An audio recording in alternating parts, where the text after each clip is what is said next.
عن الكلام عن الشيطان لهذه الدرجة مهم.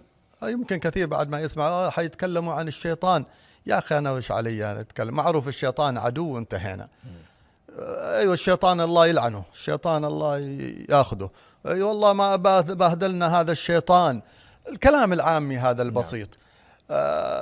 الله يكفينا شره، أعوذ بالله من الشيطان الرجيم وخلاص. إيش يبغوا يقولوا هذا عن الشيطان؟ ما نحن تعودنا، الله تعالى أمرنا بالتعوذ إذا مسكم طائف من الشيطان بس خلاص تقول أعوذ بالله من الشيطان الرجيم وانتهينا. لا، ليست القضية هذه. القضية ليست هكذا. الله تعالى لماذا يحكي لنا التفاصيل؟ إذا كانت التفاصيل ليست ذات أهمية، فلماذا القرآن بذات نفسه، القرآن العظيم الجليل يعني يتحدث عن هذه القضية؟ نعم، في أكثر من موضع. أيوة، إذن لا بد من حسن النظر، لا بد من المراجعة، لا بد من معرفة إذا عرف السبب بطل العجب كما يقولون.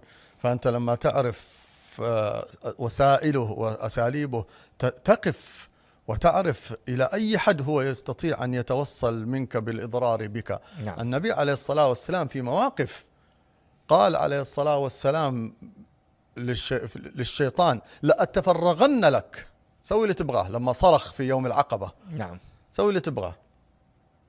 جاء الشيطان في يوم حق هذول أهل الندوة على قولهم في مكة، وجلس معاهم وشاورهم وصفق لهم، والنبي صلى الله عليه وسلم اطلع على هذه القضايا، وحذر النبي عليه الصلاة والسلام من الشيطان ومن صنائعه ومن مداخله ومن فتنته وتأثيرها، ووضع منهجا عظيما يحصن الإنسان من كل مداخل الشيطان.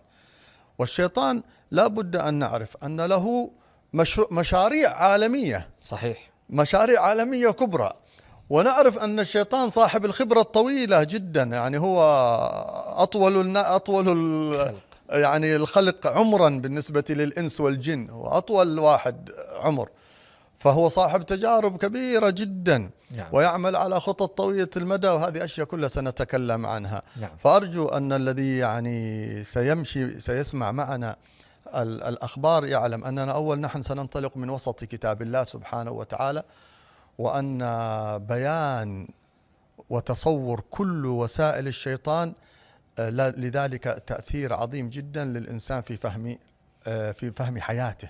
نعم. ومسيرة حياته. صحيح. وبيته وأهله، ويفهم ماذا يجري في العالم ولماذا هذا يجري في العالم إن شاء الله تعالى. احنا موعودين يا حبيب في هذا